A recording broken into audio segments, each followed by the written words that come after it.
Staying informed through the news has changed dramatically in the last 20 years, and it's affecting our happiness. When I was growing up, I remember my parents reading the newspaper after dinner. Occasionally, if something major was going on in the world, they would tune into one of four half-hour time slots throughout the day. Their consumption of news was controlled by its availability.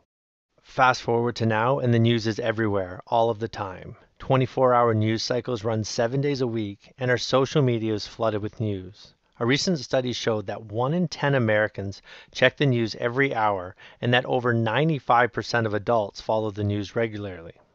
This is becoming problematic, as studies have shown that over 90% of the news we watch focuses on the negative.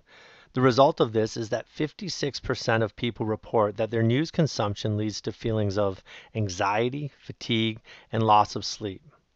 As well, negative media can lead to a more pessimistic view of the world and negatively affect our mood. Fortunately, we have control over our media habits. A great place to start is to think about how much media you're consuming and how it's impacting your happiness and stress levels. I used to watch the news every day until I realized the impact it was having on my mood.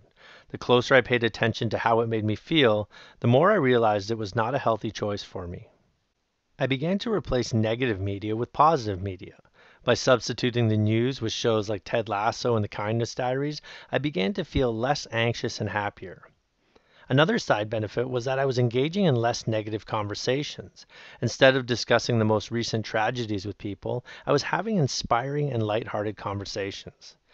Now, I rarely ever watch the news. What is interesting is that I do not feel like I'm out of the loop with what is going on in the world. If something really important has occurred, it will come up in conversations or I will see headlines on social media. I get enough information to keep me informed while not getting caught in the endless cycle of news.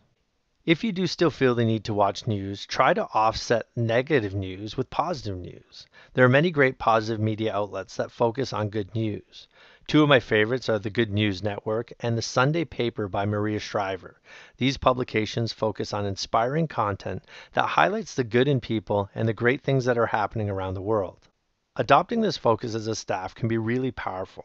Start staff meetings with positive news and highlighting things that are going well. Take this a step further and put up a happy news wall in your staff room where staff can write down some of the great things that are happening in the school and the community. Take time to highlight some of these in your weekly memos or meetings. Don't stop there. Make positive media focus with your students. Create a positive news bulletin board that you can update as a class.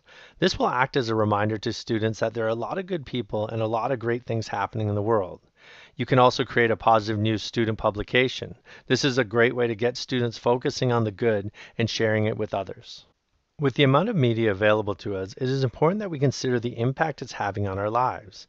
Finding ways to increase our positive intake and to decrease our negative intake is a great way to take more control over our happiness.